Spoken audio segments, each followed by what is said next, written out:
This morning, fears grow of a full-scale Russian invasion as Ukraine declares a state of emergency and mobilises its reserve forces.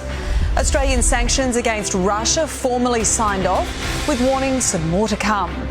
Flood crisis, one person dead, another missing, with more wild weather forecast. And police blunder, hundreds of officers incorrectly sworn in, what it means for law and order in Victoria.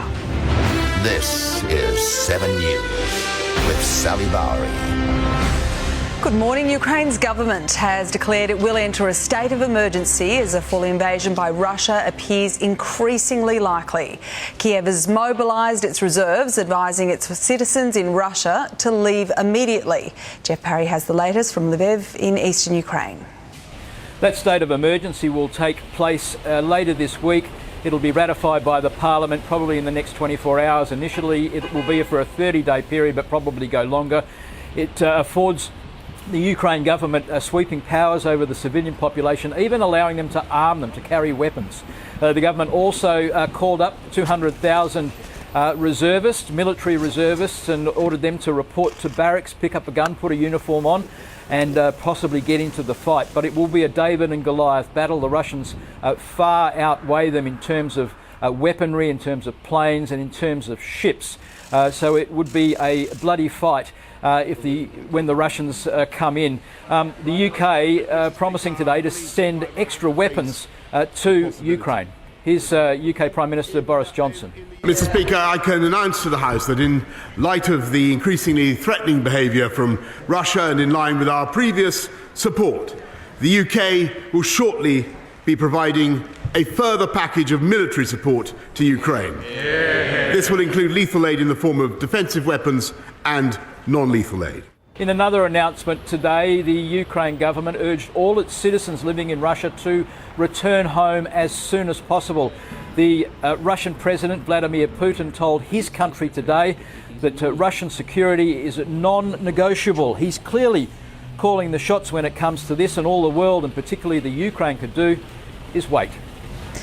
Jeff Parry reporting. Well, there are calls for tougher sanctions against Russia, with US lawmakers calling for President Biden to act with greater resolve. It's thought Russia will try to hit back. Ashley Mullaney is at the White House in Washington. The Kremlin has vowed a tough response to White House sanctions targeting Russia's banks, oligarchs and Nord Stream 2 project. As Vladimir Putin keeps the world guessing, Homeland Security here in the US has warned that American companies could come under Russian cyber attack. As for the front line, well, the Pentagon says that Russia now has almost 100% of the troops and military firepower it would need to launch a full-scale attack on Ukraine, including evasive hypersonic missiles and 24 warships sent to the Black Sea. Putin's decision to send so-called peacekeeping troops into Ukraine was described by the White House as the start of an invasion, not according to the previous President Donald Trump, who's weighed in from the sidelines, calling it a genius move. As a matter of policy, we try not to take advice from anyone who praises President Putin and his military strategy. So there's a bit of a different tactic, a bit of a different approach, and that's probably why President Biden and not his predecessor was able to rally the world and the global community in taking steps against Russia's aggression. The US says that the door is still open to diplomacy with Russia, but that would require a significant de-escalation. Joe Biden has no plans to speak publicly tonight, though he is in lockstep with Western allies and says that if Russia were to step up its aggression, he is willing and ready to step up those sanctions too. Let's bring in political reporter Jennifer Beshwati live from Canberra this morning. Hello to you, Jen. Australia's formally signed off on a range of sanctions against Russia. Yes, that's right, Sally. Signed off by the Governor-General, David Hurley, at a special meeting of the Executive Council at Kirribilli House a short time ago. The sanctions aimed at Russian banks and elite individuals will become law tomorrow, but won't actually come into effect until the end of March. Scott Morrison says there's plenty left in the tank to take further action if necessary. Meanwhile, he's urged all countries to denounce Russia's actions, taking direct aim at China, who Mr Morrison warned is watching the situation in Europe very closely to determine its next move on Taiwan. One day, it's a country like Russia threatening the border and seeking to invade Ukraine, and the next day it could be countries in our own region seeking to do the same thing. And consequences to our hip pockets as well. The conflict has already driven up petrol prices to record levels in Australia as the cost of oil by the barrel skyrockets. The Prime Minister has warned the high costs will continue for some time. We do expect there to be a short-term, and they say a temporary impact on world oil prices. And I think that is to be accepted with the uncertainty and instability that can follow an event of this magnitude. Those events are pretty much completely outside of the control of the Australian government. Now, the federal government is discussing deals with other countries, including in the Middle East, to try and shore up supply. Sally? OK, thanks very much. Jen Beshwadi reporting in Canberra for us this morning. A second deluge is set to hit southeastern Queensland with warnings of heavy rainfalls across parts of the state. The floods have claimed their first life, as Anna McGraw reports. Good morning. Well, locals are preparing for round two. The Bureau is predicting potentially 200 millimetres of rain will fall on Gympie and the Sunshine Coast and the surrounding regions today. Yesterday, 400 millimetres fell in some parts, creating deadly conditions. Sadly, a 63-year-old woman was swept away in her car at Belly Creek, and emergency services found her body submerged in the car yesterday after taking a number of hours to reach it. A man in his 50s is also still missing. 10 people were reported missing yesterday. All were found except the man near Gympie. His motorcycle, though, has washed up in floodwaters, and police tell me they hold grave concerns for his whereabouts and they will continue searching today. We've grave concerns for him. The motorcycle was found in floodwaters. He is still outstanding. But we'll continue our search this morning, and we're hopeful for a good resolution, but unfortunately it's looking quite dire. Swiftwater rescue crews have been incredibly busy as well. They've been tasked to almost 30 different rescues across the area. One peculiar mission, a bull had to be rescued out of floodwaters at Coran yesterday morning. Firefighters jumped in, gave it a splash, and it came charging out, and thankfully they were able to save the bull. Now, people are being warned that the situation could worsen over the next 24 hours, particularly this afternoon is expected to be a heavy rainfall, thunderstorms, flash flooding, so locals are being warned to prepare ahead and expect the worst. Thank you, Anna. In Brisbane and the Gold Coast, authorities are keeping a close eye on dam levels. Several controlled spills are now underway, as Georgia Costi reports. Good morning. Well, the wet weather has set in here on the Gold Coast, and it comes after a night of heavy falls and flash flooding right across the city. A flood warning does still remain in place for the Gold Coast, with heavy rainfall expected over the coming days. But right now, authorities in southeast Queensland say they're focusing heavily on managing dam levels. Overnight, the gates were opened at the North Pine Dam, with water now flowing from Young's Crossing in Joyner. That's in the Moreton Bay region of southeast Queensland. Meanwhile, in Brisbane, operational releases have been taking place from the Somerset Dam into the Wivenhoe Dam, but authorities say the levels we're seeing aren't quite as bad as the 2011 floods. Meanwhile, here on the Gold Coast, the Hinds Dam is also spilling. It's currently sitting at 104%, so that's over capacity, and it's now flowing into the Nerang River. Yesterday on the Gold Coast, residents began collecting sandbags in preparation for the weather we are starting to see this morning. But the Weather Bureau has now extended the severe weather warning to northern New South Wales. Overnight, regions like Yukai recorded 100 mils of rain in just 6 hours, and that weather will continue for the coming days, so it might be a good idea for northern New South Wales residents to also stock up on those sandbags. The clean-up continues in Sydney today after it was hit with a month's worth of rain in 24 hours. Some streets were completely submerged, 170 millimetres falling in Marrickville. A number of trees were uprooted, with SES crews responding to more than 800 calls for help. It's believed the worst of the wet weather has passed. In a major administrative blunder, more than 1,000 Victorian police officers have been wrongly sworn in. It could put at risk hundreds of matters that they've been involved in. Cassie Zervos reports. A huge administrative bungle has meant more than 1,200 police and protective service officers were never officially sworn in as members. Between July 2014 and August last year, Deputy Commissioners had appointed acting Assistant Commissioners without the required delegation. A total of 1,076 police officers were wrongly sworn in by acting Assistant Commissioners. A further 157 protective service officers were incorrectly sworn in, as were 29 police custody officers. Victoria Police revealed those impacted have received a letter from the force. That number of police officers and PSOs have been performing that role without having the actual powers validly to do so over that period of time. The state government is redrafting the legislation and insists that the issue has had no impact on the training or the work of the officers affected. All these officers have acted in good faith. There has not been any deliberate misconduct here. From today, Victoria Police will begin the process of swearing in those who have been affected. Next in 7 News, one of Australia's biggest construction companies calls in administrators.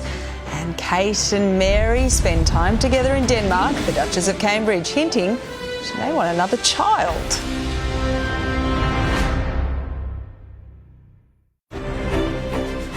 Tradies have been retrieving their tools from building sites today after Australian building giant ProBuild appointed an administrator. Its parent company says it has options for raising capital. ProBuild has unfinished projects estimated to be worth $5 billion. Last year, the Treasurer blocked its sale to a Chinese company on national security grounds. Princess Anne will visit Sydney this Easter. The Princess Royal will be the guest of honour at the Royal Easter Show when it opens in April. The 71-year-old, who's a passionate horse rider, is coming to Australia in her role as patron of the Royal Agricultural Society of the Commonwealth. Her visit could also include trips to rural and regional parts of New South Wales. Two future queens have met in Denmark. The Duchess of Cambridge given a warm welcome from Australian-born Crown Princess Mary. 7 News Chief Correspondent Chris Reason is at Windsor Castle. Well, the Australian-born Crown Princess Mary and the Duchess of Cambridge, Kate, first met back in 2011 and have become firm friends since then. The newspapers here commenting that the two of them could also almost have been mistaken for sisters today, sharing so much in common, not just their fashion, their hairstyles, but also their backgrounds, of course, both having married into royal families rather than being born into them. The two had a meeting as well with the Danish Queen, Margrethe, an important year for both royal families, the 50th anniversary or Golden Jubilee for Margrethe, and for Britain, of course, Queen Elizabeth's Platinum Jubilee or 70th year on the throne. Now, the pair then went on to visit a crisis centre set up especially for the victims, the child and female victims of domestic abuse. It was a cause close to Mary's heart, a foundation she set up some 15 years ago. Now, Kate did have some solo time today. She went off to visit a so-called forest kindergarten where the emphasis on learning is all about nature and outdoors. She was taught how to chop wood, had a go herself, did pretty well, lost no fingers. She had a lovely moment with a couple of the children there before heading off. She made some earlier comments on this two-day solo tour, saying that she, every time she goes on a trip and meets with children or young babies, she feels broody and wants to have a fourth child. She misses the experience of pregnancy and childbirth. She is passionate about motherhood. She constantly, she says, talks to Prince William about having another baby. He is not as enthusiastic. Just quickly as well, good news on the condition of the Queen here at Windsor Castle. She did go ahead with her planned weekly phone hookup with the British Prime Minister Boris Johnson tonight, an indication that perhaps she is improving in her condition as she battles with COVID. Chris Reason reporting there. To financial news now, and Qantas has reported a big first half loss. The national carrier lost $1.28 billion before tax, hit hard by domestic and international border closures. CEO Alan Joyce says the result was frustrating given a sharp rise in travel demand in November and December, only to be hit by the Omicron wave. Global fears over Ukraine has seen our share market follow the downward lead from Wall Street. A short time ago, the ASX was trading lower, down 137 points. The Aussie dollar is buying 72.24 US cents, almost 83 Japanese yen, and $1.06 New Zealand. Sport is next in 7 News, including a son of a Brownlow medalist gets a start with the Bombers, and a disgraceful act from one of the world's biggest tennis stars, Alex Zverev's stunning meltdown in Mexico. To sport now, when Melbourne has ramped up its AFL Premiership defence, the Demons have fielded a near full-strength side for their first practice match of the pre-season against North Melbourne. Elsewhere, Carlton kicked 5 first-quarter goals against St Kilda.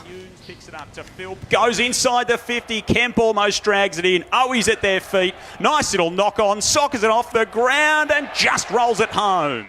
Essendon officially handed Tex Wanganeen, the son of Brownlow medalist Gavin, one of their final list spots after an eye-catching 2 goals against the Dogs. Greater Western Sydney snatched victory from the jaws of defeat against St Kilda in the AFLW. A 50-metre penalty with seconds to play gave the Giants a chance to win it. The Giants, they win it after the siren. That's heartbreak for the young Saints. Catherine Smith is the first player in the AFLW history to win a game after the siren. NRL clubs will travel with extended 24-man squads this year to provide extra cover in the event that players are ruled out with COVID-19. Broncos star recruit Adam Reynolds is in doubt to line up against his old club in round 1. 7 News understands the halfback has a hamstring problem. The former Rabbitohs skipper has been ruled out of Saturday night's trial game against the Cowboys. Temperamental tennis star Alexander Zverev has been thrown out of the Mexican Open for unsportsmanlike behaviour after a doubles defeat, the world number 3 whacking his racket against the umpire's chair.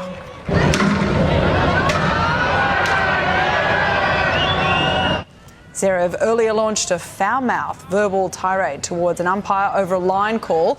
The German issued an apology on social media saying he regrets his behaviour and that he has privately apologised to the umpire for the outburst, which he admits was wrong and unacceptable. Zverev is likely to face a suspension from the ATP Tour. An independent inquiry has found that inadequate safety checks led to a shocking cycling crash at the Tokyo Olympics. Australia's Alex Porter suffered facial injuries during the qualifying round of the men's team's pursuit after his handlebars snapped off. We apologise to Alex and his fellow riders, to the broader Australian Olympic team and to the Australian public, all of whom are entitled to expect better. The governing body says it will implement all 14 recommendations in the report. In the Premier League, Liverpool slammed 6 goals past a hapless Leeds United. The 6-0 romp moves the Reds to within 3 points of leaders Manchester City. Next in 7's Morning News, we'll have your national weather forecast.